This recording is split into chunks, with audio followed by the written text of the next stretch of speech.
Well, we are back with our 8th installment of your Razorback Recap, your go-to destination for the latest updates on Arkansas baseball and softball action. Join us as we break down the thrilling moments, highlight standout performances, and discuss the strategies that shaped the games. And don't forget, before we get started, Razorback Recap is brought to you by Scarlet Letter, Arkansas's very own handcrafted spiked seltzer. Check them out today if you're in Northwest Arkansas. You can check out the Core Brewery tap room as well, where you can get Scarlet Letter in all their various flavors. And speaking of the Core Brewery tap room, we will be there live this coming Saturday, the 20th at 6 o'clock. Feel free to come by early if you want, but we will be starting the show at 6 o'clock. It's going to be a great time. We're going to have, and we've said it on social media, we're going to have Addison Nichols, Arkansas starting center for this upcoming season. They're joining us, friend of the show. We've had him on when he announced his transfer and kind of talked to him about what his process was. So now we'll get to have him on and get his take of how spring practice went, learning the Bobby Petrino offense, working with Coach Mateos, all those fun things. And, we might even get to some audience questions depending on timing and how things work out. So, it's going to be a great time. And, get out there and check it out. We're going to be there.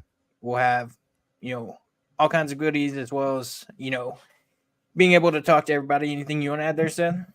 No, y'all come out and see us. We'll have a couple of giveaways and things like that. And I'm sure the Scarlet Letter folks, they'll have plenty of things to try outside of even seltzers. They have a ton of really good craft beers and things of that nature there at their tap room. So come hang out, have a couple drinks, have a good time, listen to the live show that we're going to have there. And feel free to stick around after the show, talk to us, talk to Addison. He's a really, really cool guy. Can't say enough good things about him.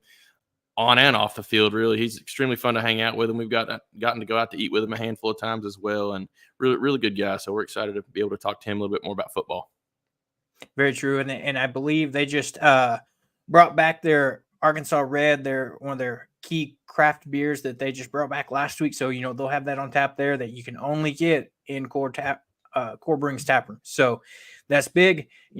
Jay Hayes, he just brought up a good point. We'll dive into this before we jump into deep baseball news. Arkansas did finally get their first transfer commit today for the Coach Cal era, and that's Big Z that came over and followed Coach Cal from Kentucky, 7'2" center from where is he from again? I think it's Croatia. Croatia, I think sounds right. But his name is hard to pronounce too. Yeah, I'm not even going to attempt that. We're going to go with Big Z for now. And he's a guy that got cleared mid-season last year, so didn't get to play, a ton. I think played about 11 minutes per game, as he was getting kind of ramped up, didn't get to play a ton. But a guy that, hopefully is due for a nice year 1 to 2 leap as he is coming over and following Coach Cal. And it'll be nice that it's a far time that I can remember the last time Arkansas had a 7-foot center. I think it's been, if I have to rack my brain a little bit, maybe like a Bobby Portis, but maybe before him, Stephen Hill, a guy like that. So it's been a while since Arkansas had a big man like that. Yeah, especially one that's that athletic. The biggest one I think in recent memory was Vanover with whatever he was. Yeah, I think it ranged anywhere from like 7'1" to 7'4", depending on what stage of the growth spurt he was in. But Vanover, I don't feel like he was quite as true of a center as Big Z has the potential to be. Which Big Z can actually shoot the ball fairly well and run a little bit of that stretch style. But I think he's, primarily kind of the down low threat and very good rim protector, is my understanding. So that'll be a good thing to have and something that you can really potentially build the roster around, especially if he's made, like you said, some big steps into this second year here. Already has familiarity with Coach Cal's style and scheming and vernacular and all that. So hopefully he's able to come in and kind of lead things, especially if there's a handful more Kentucky transfers that come our way. I think that'll give us a little bit of a head start. Yeah, that's so true. I might give it an attempt here. I think it's Zvonimir Ivisic. So, he's a guy that, like you said, stretch center. He can pop out and shoot the three as well. But, our guy, Jay Hazy, has given us all the inside scoop on him, and he's our residential Kentucky guy, part of the college huddle along with us. He says high IQ on the offensive side of the ball. Great to see. But, I think, a lot of people said, hopefully this is a good start, a domino that's going to fall. But you got to think could be one of the first dominoes to fall with the guys that are coming over from Kentucky. It was very, aware today with you had Boogie Flan, their point guard signed to this class, decommitted and requested for his release. And then you had DJ Wagner officially enter the portal, another guy to keep your eye on that could come over along with the guys we talked about last week, Jaden Quintance and Cyril, Samamno Cyril, another big man, Carter Knox, another guy, wing that can, is one of those highly recruited guys that is part of that number 2 ranked class that Kentucky had. So, maybe this is a tipping point and we start seeing over the next few days more guys come in. But I'm also interested to see, other than these Kentucky guys, who he goes out and gets in the transfer portal that's, not from Kentucky. Who does he reach out to?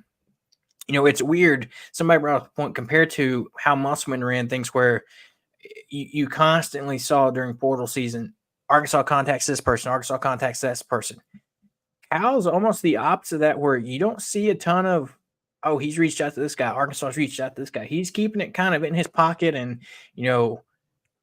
that type of thing. So that's going to be a little different that we're going to get used to, but I don't think it's necessarily a bad thing either. I think he's trying to be a little bit more picky, maybe would be the right term there, on who he even, throws offers to. I think he wants to be very selective on multiple different factors. Obviously athleticism, talent, things of that nature, but I think he's a very selective individual on character and some of the off the court things as well. So there's a lot of boxes that seems like Cal has that he requires his recruits and incoming players, whether they're transfers or freshmen, to check most of those boxes, I believe, with the expectation that, there might be some development needed here and there in certain areas. But he has very high standards, and with those high standards comes a little bit of leverage just with who he is, that he can be selective on the guys that he talks to. So like you said, I think this has potential to be a big domino to fall, to kind of have some other dominoes cascade after this that want to come our way. I know there's several players that have visits scheduled with Arkansas, but nothing else necessarily official as of yet on people that are kind of leaning heavy our way, no crystal balls or anything like that I've seen at least. So hopefully this kind of gets the cogs turning, and they may already be turning just a little bit more behind the scenes than we're used to as Razorback fans. So only time will kind of tell. I expect the next week and a half to be pretty active, though. Yeah, I agree. And we'll hit some quick football notes before we jump into baseball. Arkansas had their spring game this weekend. We'll talk more about that on the live show this coming Saturday. But a couple of things to note is you had a couple guys enter the portal after the spring game, pretty quickly. I think on Saturday, or is maybe Sunday, you saw Isaiah Augustive, young running back that you saw kind of the final few games last year that kind of got his opportunity, made the most of it. And it's very surprising to see him enter the portal, with him being behind guys. You got Quentin Jackson, transfer from Utah. You've got Rashad Dominion that is returning. You got Braylon Russell, the freshman that came in from Benton. Dominic Johnson still back. So I can see where maybe he saw this as a crowded room and he might not have been on as high up the depth chart as he would like to be. I'm pretty sure he played with a second team in the spring game. From what I could tell, you saw Dominion and Jaquindon Jackson get those first team reps. And I think it's pretty evident that they're probably going to be your two guys that you lean on the most.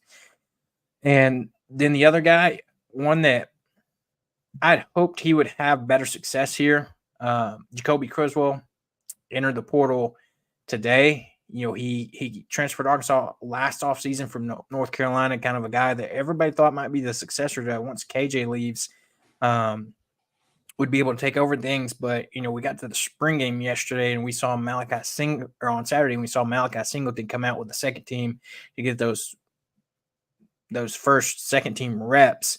And, from what I was hearing, that Criswell had really dropped to fourth on the depth chart behind Singleton and KJ Jackson as well. So, maybe he was just struggling to pick up the Petrino offense, or those other guys kind of had a head start. I don't really know.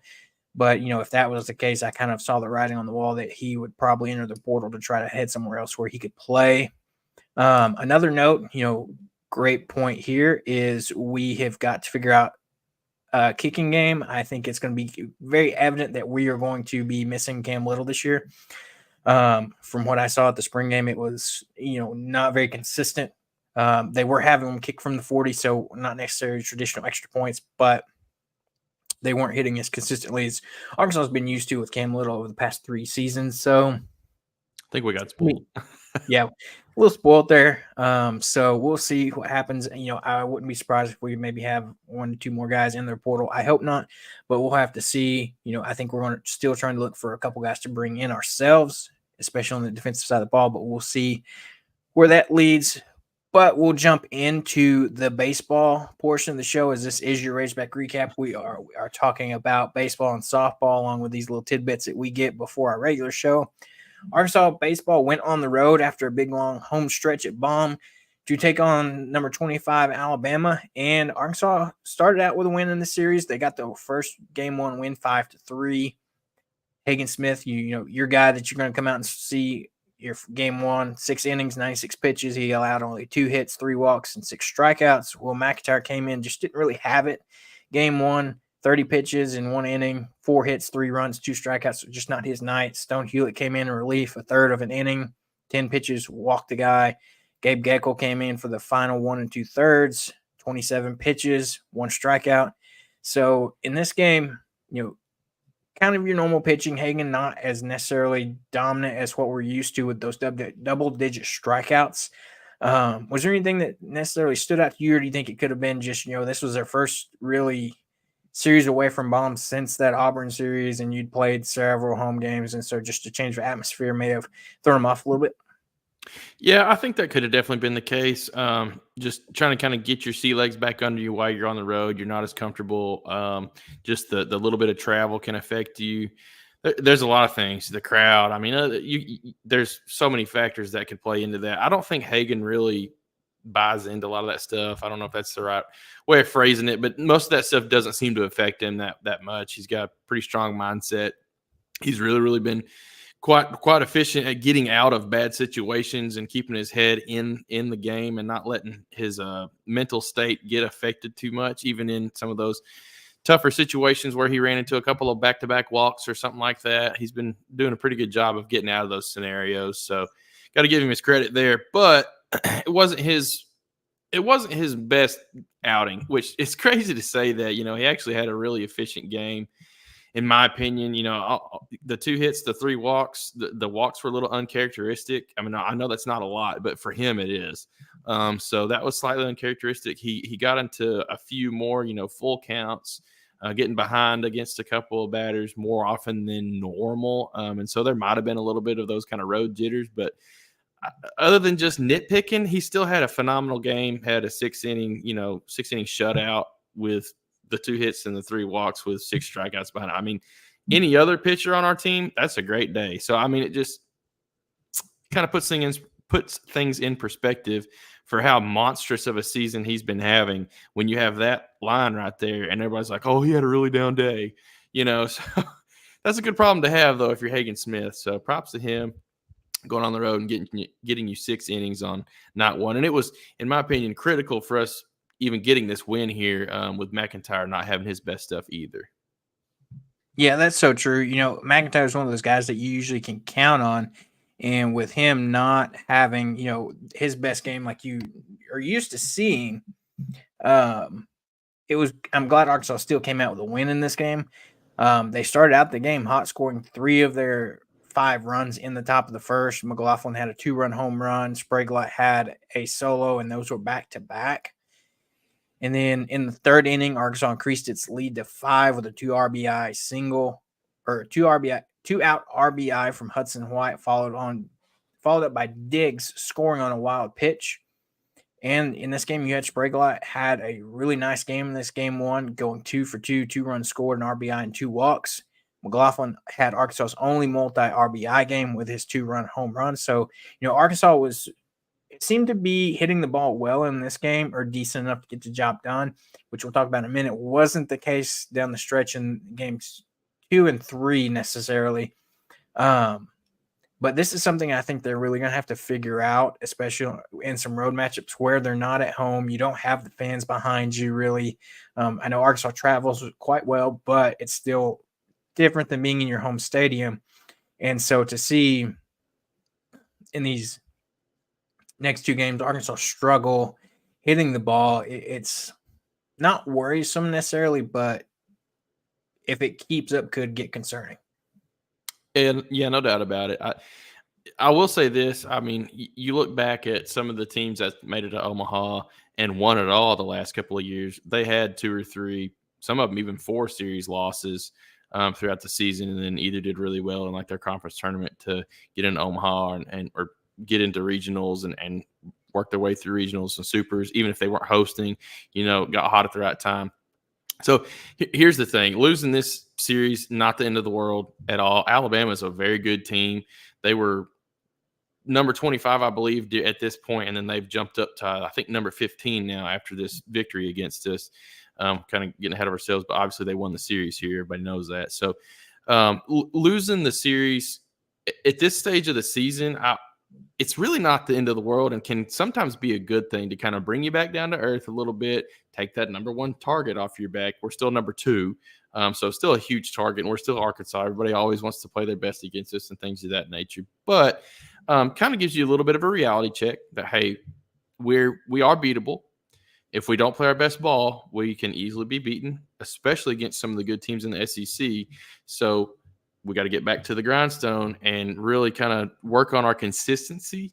That's something that's one of the toughest things in baseball, is being consistent. And that's something we've done very well this year, in my opinion, but can improve on for sure. We're not one of those teams that's scoring 15 runs one game and then 0 the next or whatever.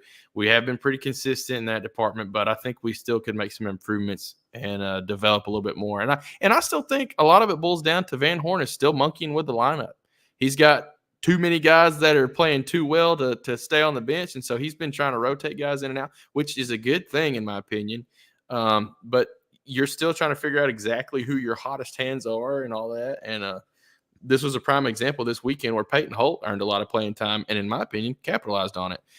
So, there's still been some fluctuation throughout the lineup and whatnot. And I think give us a couple more series, you get closer to that regional time, and you really will kind of see who has the hottest bats. And I think there may be some decision making on substituting hot offense for maybe a slightly lesser defensive player or something like that. You've seen it a little bit with Edmondson getting a little bit more time over Wilmsmeyer, just because his bat maybe has been hitting a little bit better. Obviously, I think Wilmsmeyer is probably the best outfielder we've got from a defensive standpoint with what he's been able to do, throwing guys out, running down balls, things like that. But there's going to be some trade-offs, I think, that have to be decided upon later in the year, and we'll see what happens. But I think this was a great eye-opening series for us to have a little bit of struggles, not necessarily the worst thing ever. That way you can learn. Yeah, I agree. And it's one of those things where, like you said, it's not the end of the world. The sky's not falling. If you look at it, this loss might actually, as much as we hate it, might be one of those blessings in disguise, because if you really think about it, we don't necessarily want to go into Omaha with that number 1 overall seed, because that number 1 overall seed has never won the tournament since it's been going on. So isn't that crazy? I don't want to be stuck with that number 1 seed with the historical data that goes behind it. Let's go as the number 1 seed overall and just call that good.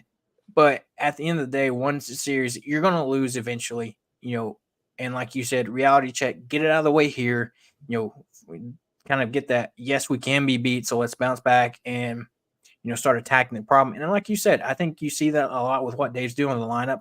It's clear that he's not set on the left fielder, because that's been the one consistent moving piece that we've seen a lot of guys rotate through. Everybody else is kind of quite set at where they're at.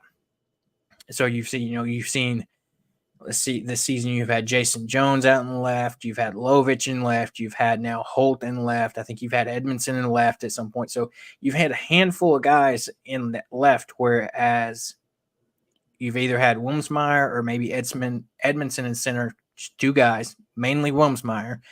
And then Diggs has that right field spot, and then your infield is solidified with Stovall, McLaughlin, and Spraglott, and Aloy. So it's one of those things, catcher and left field's what you've seen the rotation go through, but mainly the rotation even at that catcher spot's just between two guys with Helfrich and White. So, I think Davis, we've seen guys show flashes, but I think Dave is waiting for that one guy to really take over ownership of left field and, have the great bat and have the defensive performance that he wants to see to kind of give him the nod as in you're going to be our, consistent left fielder. I mean, in those midweek games, you're going to always see guys get rests and breaks and whatnot.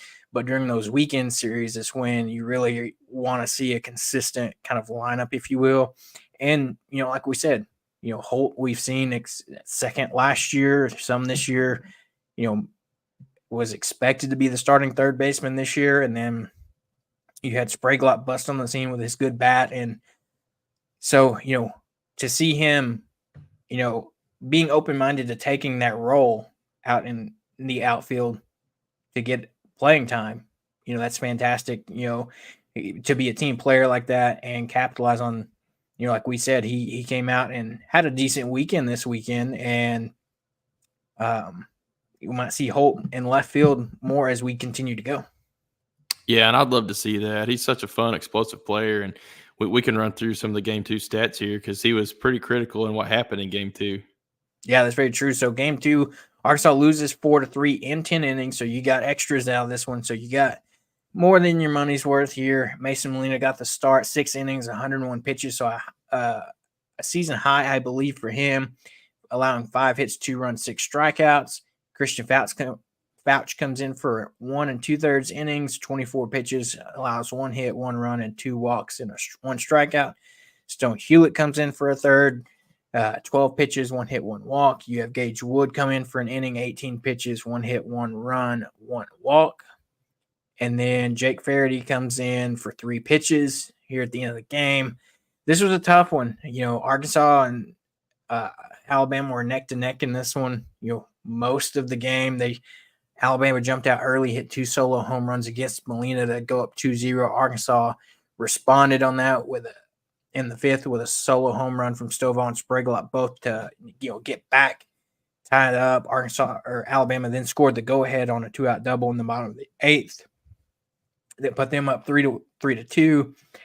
And then the guy we were just talking about, Peyton Holt, fantastic player, exciting player, steps in the box, in the 9th with kind of game on the line essentially, and hits his first home run of the season to tie things up and push it to extras here. And then Alabama ends up scoring the winning run in the 10th due to a throwing error from our pitcher to first, which I believe that was on a 2-out situation. So that would have gotten us out of the inning. And, it's one of those where the ball just didn't go our way. And, you're not going to see very many throwing errors from a Dave Van Horn team. And this is just one of those weird moments where, that happened. And it almost kind of took the air out of the rest of the weekend. It almost felt like, we were talking about before the show, the Game 3 just felt weird overall. And maybe that's some of that, fireworks at the end of the game like the previous night, caused some of that. Yeah, that's very possible. It had kind of similar vibe to me to the 2018 Omaha championship game series, actually, where we could have put the game away, dropped the foul ball in foul territory, and then Game 3 we had no offense. Like we literally could not get a hit, And this kind of had a similar feel to that. Obviously, not near the implications and totally different scenarios and whatnot, but it just seemed like we had some momentum our way. It felt like we were going to squeak this thing out with Peyton Holt tying it up in the 9th. It just felt like it was destined to happen. We were going to go into extra innings and find a way to win it. But, it just didn't happen. And that is one of those things we've talked about in some previous episodes. You're not always going to win them all, especially in these close scenarios like this where one small mistake by either team can be the deciding factor in a game. Sometimes you come out on top in those games and it looks awesome and it feels great. And then sometimes you don't come out on the top in those situations. And it's tough to lose those close ones like that because it just takes a small minor, difference here and there to change the outcome. All you can ask for, though, is to be in the game in those situations. If the ball flows a little bit differently, we have a few different at bats, obviously make a few less errors and things like that. Give up one less home run from Molina just off of some funky hits. Got to give Alabama their credit. But, just some of the small things here and there, and you win this game and you win the series no matter what happens in game 3. And we're all talking a different tune here. But like I said, we were in position, especially thanks to Peyton Holt, to win this game late in the night. And that's all you can ask for. Sometimes it goes your way.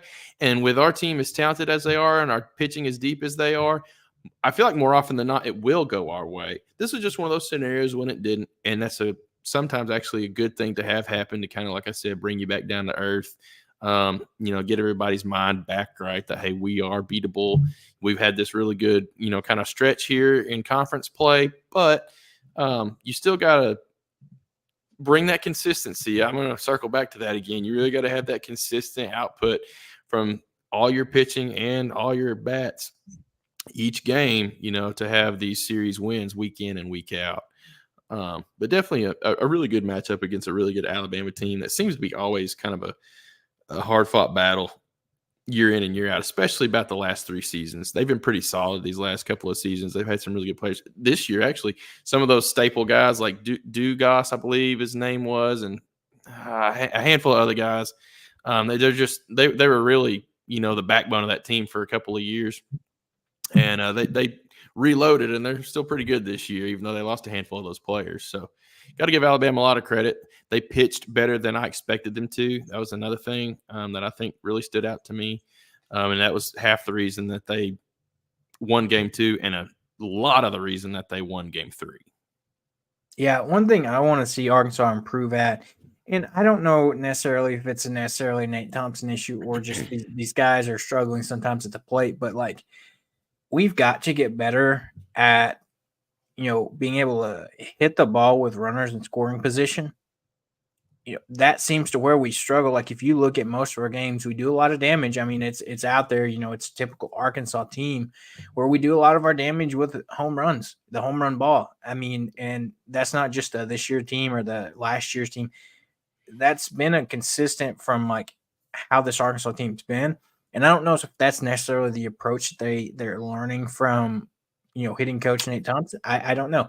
But it's one of those things where we've got to capitalize when we have runners second, third, and scoring position. We've got to figure out the best way to drive them across and put balls in play to allow them to score. Because, you see that right here.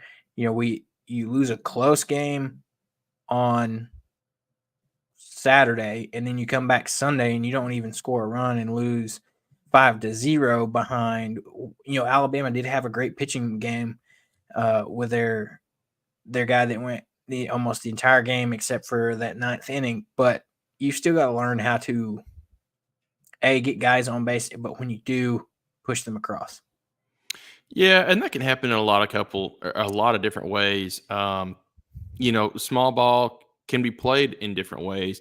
That's one thing that I think we have kind of struggled with as a team is being consistent and dropping bunts down. You've had a couple of players that have been a little bit better at that than others, but then you've had a handful of guys that really should be some of your go-to bunt scenario type players, like Wilmsmeyer has had some good bunts and actually got a few bunts for singles, and then he's had a couple of foul bunts that's got him into some situations where he actually took an out on a foul bunt. So I think Van Horn doesn't quite trust that as much as maybe he'd trust just letting the guy swing away and try to rip a double or live by that home run ball from time to time. And like I said, there's a lot of different approaches to trying to score runs, especially when you got a runner in scoring position. But I feel like we've seen some improvement from a couple of the guys that used to be pretty pull happy at, taking those outside pitches to opposite field and not grounding out as often. Spraglot's done a phenomenal job. His improvement this year has been phenomenal. I just can't say enough good things about him. He has earned every bit of playing time he's got. It has not been given to him. He has earned every bit of it, and he has forced Dave to keep him at that third base spot just due to how well he's been handling the bat. And then Oloy is another one that really stands out to me as somebody that was very pull happy at the beginning of the year, has done a tremendous amount of adjustment and work at being able to hit to all fields, whether it's with power or just placing balls and things like that. And we've got to get a little bit better, I think, across the entire lineup at doing that. But those are things that kind of come the more at bats you get, the more comfortable you are at hitting some of those breaking balls to the opposite side of the field or whatever the case may be. And I think we need to be maybe a little bit more intentional at attacking that way. Sometimes it doesn't always work out where that's the viable scenario, but I don't know. I don't want to say that changes need made in the way our offense is being schemed right now, but it feels like sometimes we get stagnant and keep going up there with the same approach at the plate instead of maybe trying to shake things up. And even if you're the leadoff guy, drop a bunt down, force a play, even just to try to get a guy on base. I think we've done a phenomenal job at taking our walks. That's one thing that I don't think we've had a problem at. We've had some patient at-bats from everyone. So give Nate Thompson credit there for sure. But, there's different ways to get guys on base and to move guys around the bases that we haven't been just the best at yet. So maybe a little bit of room for improvement on some of those areas. I completely agree with you. Yeah. And so we'll run quickly through game 3. There's not a ton to talk about there as Arkansas loses this game 5-0. Brady Taggart comes out, goes 5 innings, 87 pitches, lost 5 hits, 1 run, 2 walks, and 3 strikeouts. Cody Frank comes in for an inning and a third, 19 pitches, 2 hits, 2 runs. Then you have Will McIntyre come back into the game, go the final 1 2/3, 19 pitches, 3 hits, 2 runs, 1 strikeout here. It's like we said, there's not much to say. It was a funky game where it just seems like Arkansas wasn't seeing the ball well. Their pitcher was outstanding this one. You got to give him credit for how well he was able to be locked in and go 8 innings. But you just got to bounce back. We got a midweek series with the 2 games this week against Texas Tech. So I think you got to bounce back, get the wins here, score, like we said before the show, you need to probably win these games by 2 to 3 runs, and just bounce back and get that confidence as you head on the road again this weekend to South Carolina to play, another tough SEC matchup. Yeah, South Carolina's no slouch, man. They're always good. And being on the road again, it'll be tough. Weather potentially be pretty warm, so that could have some more of an effect than maybe we're used to with the humidity out there. I still, even though we took a loss here, I still expect us to win the series. With how good our team is, everybody thinks the sky is falling right now. It's not falling, y'all. We're still a very, very good team. I don't see us losing many series. We might drop one more, and it's not going to be the end of the world, even if we do. I don't want it to be obviously the Texas Tech games or the South Carolina series. I think we need to kind of get back to those winning ways and get another streak rolling here. But if you if you lose another series this year, keep it at maybe 2 series losses at most. You're still in fantastic shape to be a national seed. I mean, the whole shebang is still all wide open there. So nothing is at risk yet at all. And I actually think we're in better shape maybe due to this loss than we are if it would have been another repeat win where you keep building that pressure on yourself of, we got to keep the streak going. Oh my gosh, we've really got potential to set some crazy historic records. And that almost can get too much in your head a little bit. And I think that's 100% what happened. If you think, I believe it was 2, maybe 3 years back, where we won all of our series and then dropped in regionals. First series we lost was in regionals. And so I would hate for that type of scenario to happen again. That's almost worse than, losing a handful of series throughout the year, but then having a nice deep run in regionals because you understand kind of how to lose and how to win both. So I don't know. I don't think this is the end of the world at all, but I do hope we have a significant bounce back and are able to maybe correct a couple of tweak issues. And I am curious to see kind of where the lineup looks like going into the midweek games and then especially into the South Carolina series with a couple of the tweaks that have been made. I feel like Peyton Holtz definitely earned a little bit more playing time, whether that's in a DH role or in a left field spot. I don't know. I could even see, maybe giving Sprague a day off and letting him play third. I don't know. But I think he's earned a little bit of playing time more so than what he's gotten so far. Yeah, that's true. And so we'll just run through a quick preview of this matchup here. Arkansas comes in, lost 2 games. They're sitting at 30-5, 12-3 in the SEC. You've got Texas Tech coming in at 26-11, 9-9 in the Big 12. Out of their last 10 games, both teams are 8-2. In the series history, Arkansas leads at 47-15. The last meeting between these teams was in 2021 at the College Baseball Showdown in Arlington, where Arkansas won 13-9. Game will be on ESPN2, so you can check it out on ESPN2. Starting pitchers, it's most likely going to be Ben Bybee for Arkansas, coming in 2-0 with a 1.00 ERA, 0.56 WHIP in 9 innings. Texas Tech is probably going to start left-handed Zach Erdman. He's no wins, no losses on the season, a 7.24 ERA with a 1.68 WHIP in 13 2/3 innings. You look at these teams comparatively. Earned run average, Arkansas 2.64, Texas Tech 5.21. Runs per game, Arkansas 6.97, Texas Tech 9.7. Batting average, Arkansas hits 276, Texas Tech 324. On the flip side of that, opponent batting average, Arkansas opponents hit 194, Texas Tech hits 276. You look at the weather. We just talked about that. Tuesday night should be a nice baseball night, 79 degrees, 10 to 20 mile an hour winds, but that's normal for Fayetteville for this time of year. First or 2 game series, things to look at here. Arkansas is predicted to win the SEC. The Texas Tech was predicted 4th in the Big 12. So both teams are coming off series losses on the road. Arkansas lost 2 of 3 at Alabama, we just discussed. Texas Tech lost 2 of 3 at TCU, a TCU team that Arkansas knows very well from last season. So, this is a series for, yes, very much thumbs down there, but this is a series coming in where both teams, it's coming off a losing series, lost 2 of 3. And it'll be a good bounce back series for both teams, preferably in our case, Arkansas. And Ben Bybee, I like what we've been seeing out of him so far. These midweek games, he might be working himself into, maybe some relief type work as he's still working his way back from, not playing a ton early in the season, due to some health issues.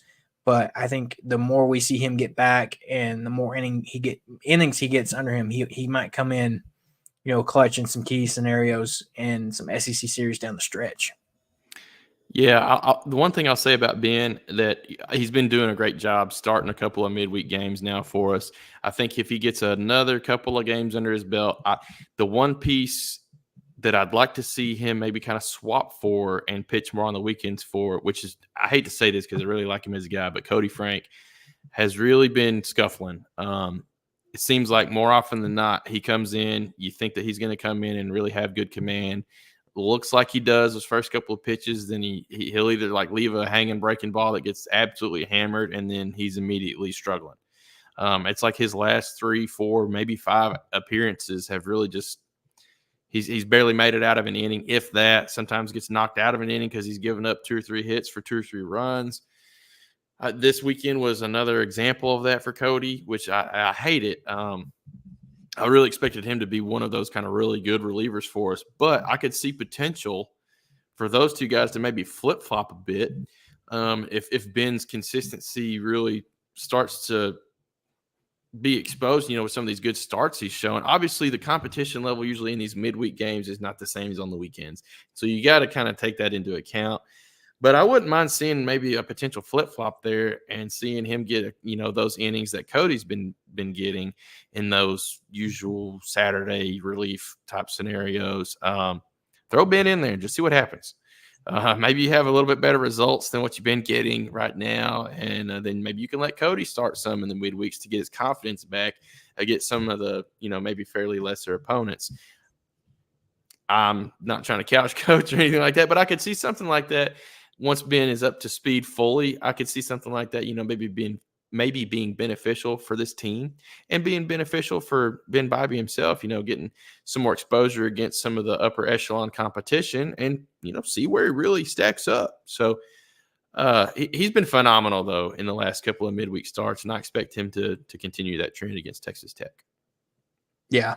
So, on that point you're talking about, if we just take a look back at it since SEC play started, versus his appearance in the Missouri series, he went 2/3 of an inning. Auburn, 2 innings where he had 5 hits, 2 runs scored on him. LSU came out 3 innings, 2 hits, 1 run scored. Ole Miss, he came in for an inning and a third, 2 hits. San Jose State came in midweek last week, 2 innings for 1 hit.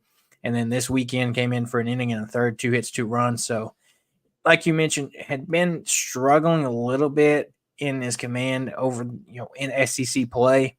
But a guy that, I think Arkansas, if, like you said, give him that switch, let him go to work in some midweek games, maybe build some confidence back against some of these teams that aren't like SEC competition, find his groove back. You have guys that go through slumps or down patches during their season. So, he may be in that right now, and, he just needs the right game or the right outing to kind of snap that and get back into a groove that we know he can be very dominant as a reliever down the stretch for Arkansas. Yeah, I think that's 100% what it is. Is this a lot? I say 100%. I imagine, 70, 80, 90% of it is up here. It's not his mechanics or anything like that are like fundamentally flawed. It's just a little bit of location from time to time. He'll leave a few balls in the zone a little bit more, even in some pitchers counts. You throw a 0-2 hanger across the middle. It's like, dude, what? You missed your spot there bad. And those will come back to bite you, almost every time. So getting a little bit more consistency on location, and then the mental side of it, I really think that is a lot of what's going on right now for him. And I think he'll bounce out of that. I really do. And I think maybe potentially you flip up the script for him a little bit would help him get out of that. I don't know. I'm not Van Horn, and I don't know what these guys face daily and what else they've got going on in their lives. I know Cody is a dad and things like that.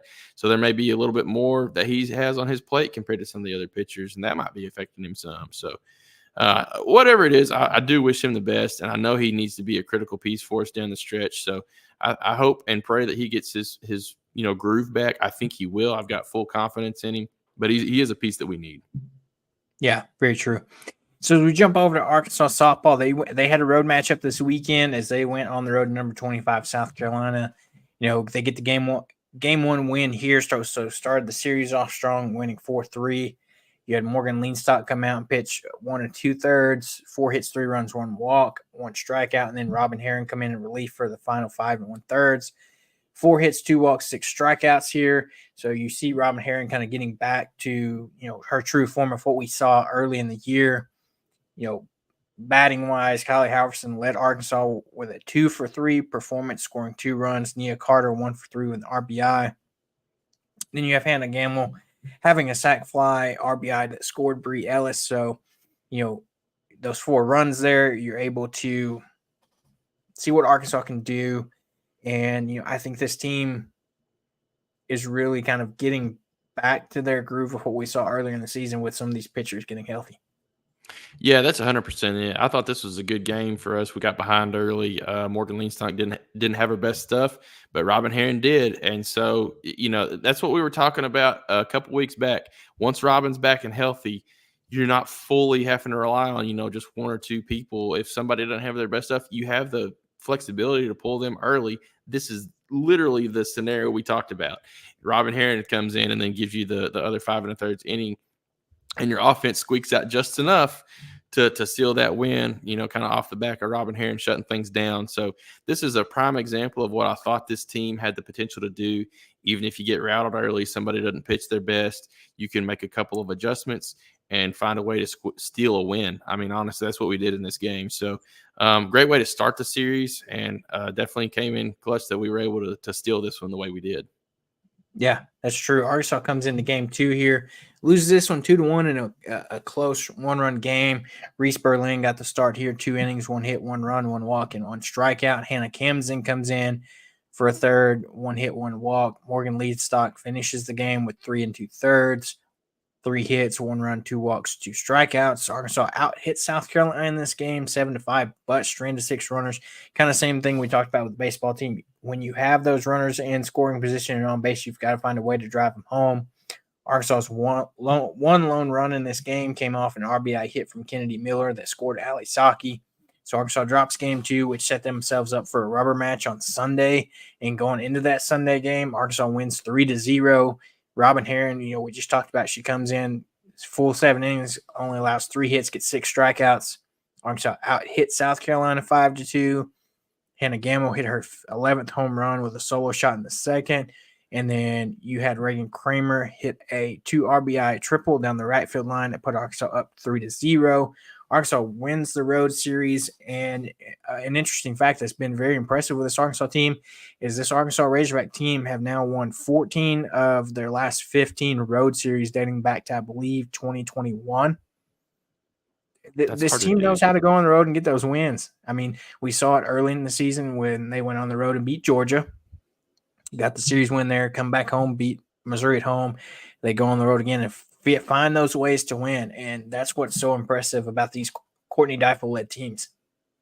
Yeah, I don't think you can really overstate how impressive that is. Playing on the road's hard. I mean, we just talked about how it's tough in this Alabama series that the baseball team had. You get a little bit uncomfortable. You got to deal with the travel times, any types of extra exhaustion that can bring. Doesn't matter for the softball girls, man. They almost play better. It's like they play a little bit better when they're not quite as rested or something. But overall, man, I feel like this series was exactly what you expect to see in some of these top 25 SEC matchups where everything is hard fought. And really, you do got to rely on your pitching. You can be an explosive offense, even like we are. And gosh, man, the most runs we scored was 4 in one game, and overall we scored 8 across the entire weekend. So you got to give South Carolina their credit for shutting down our explosiveness a little bit. But we were able to pick up the series win off of Robin Herron really having kind of a comeback outing, if you will, in 2 of these games, especially in game 3, getting the shutout. That was huge.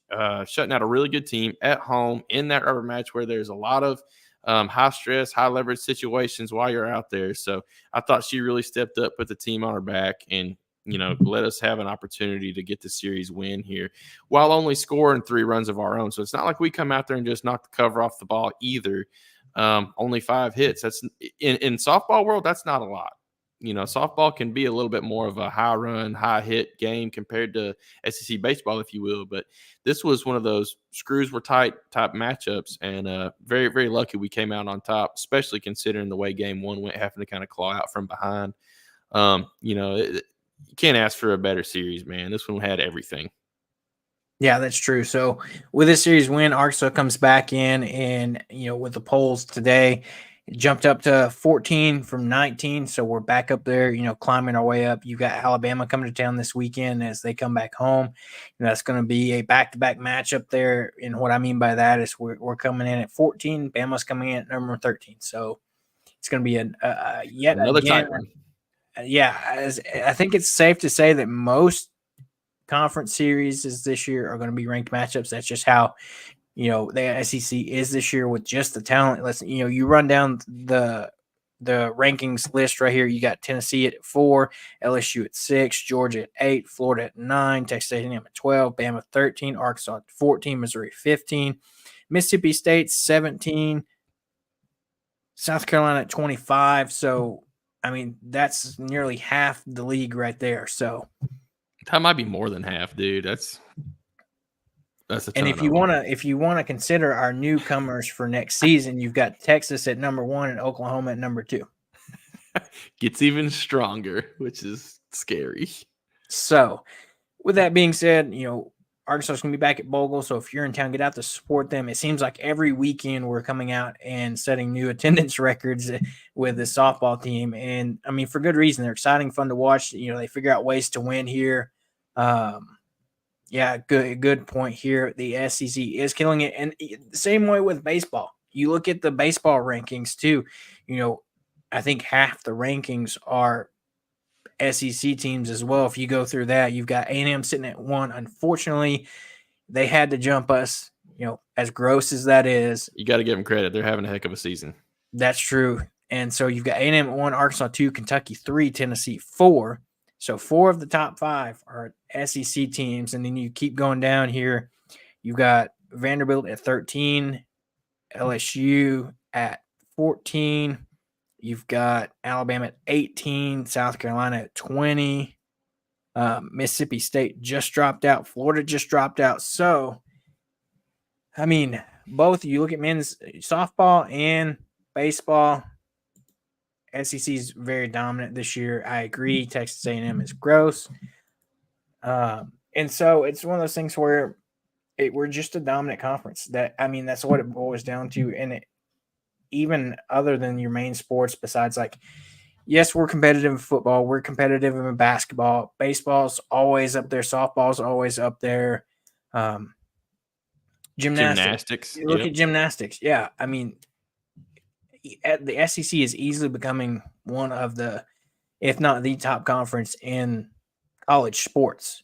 And you see, we're getting Texas and Oklahoma that are just going to add to that. I mean, if you're them looking in, why would you not want to come over to a conference that easily has been dominating? And that's another one. Track, obviously, we're sitting in the track capital of college sports right now with, 53 national titles. And so I think that just shows you why wouldn't you want to come play in the SEC and just how tough of a division and conference it is. Yeah, I mean, it just makes for high-end matchups week in and week out that draw out the fans. That's why the SEC makes the most money out of all the conferences out there. If you combine all the sports, there's an argument for the Big Ten in football and stuff with some of the big boys they've got between Ohio State, Michigan, and a handful of others. But just kind of from top to bottom in all the sports categories, the SEC is easily the most dominant in all of those. Heck, man, Arkansas's even got a good hockey team, which is crazy, and we need to talk more about that. But all that said, I think there is a reason why the SEC is as close as you can get to the professional level in most of these sports. Also, volleyball, we didn't talk about that one. It's just like kind of everywhere you turn, you've got the majority of the top 25 are SEC schools, more often than not. And so, like you said, with the addition of Oklahoma and Texas, that just adds even more of that kind of elite level of talent, recruiting, coaching, and things of that nature, facilities, the resources those schools have, just kind of stack right up with the SEC norm. And, I mean, it really is a super conference. I know it's not really what the recap show's about, but, dude, I mean, the SEC is the super conference. That's all there is to it. I was about to say, yeah, they're just a well-rounded conference. It seems like Arkansas's weak link right now. We didn't even mention soccer. We could, the list goes on. The weak link for Arkansas right now seems to be football. And, that's tough because it's one of the quote-unquote big three that people consider as the three major sports in college athletics is your football, your basketball, and your baseball. And, you typically football is your moneymaker, and not trying to get on a tangent. But so you look at Arkansas sports overall, I think we're in a great position. But as we kind of wrap up here, we hit it at the beginning of the show. We'll hit it again. Don't forget our live show this Saturday. We won't be doing our normal Thursday show, that we're just moving that to Saturday. So if you're in Northwest Arkansas or within drivable distance and you want to come, more the merrier. We're going to have all of core open. They're going to be welcome you in. Be our first live event since we've partnered with them, and I think it's going to be a good time. We're going to get out there. Family, friends. Per what course taproom manager told me. Everybody's welcome. Kids, dogs. You name it. Bring them along with you, and it's just going to be a great time. 6:00 on the 20th. That is the Saturday, and like we said, Addison Nichols will be there to join us to talk about spring football and how that transition and things have been with, Petrino back. And, anything to add there before we jump off here?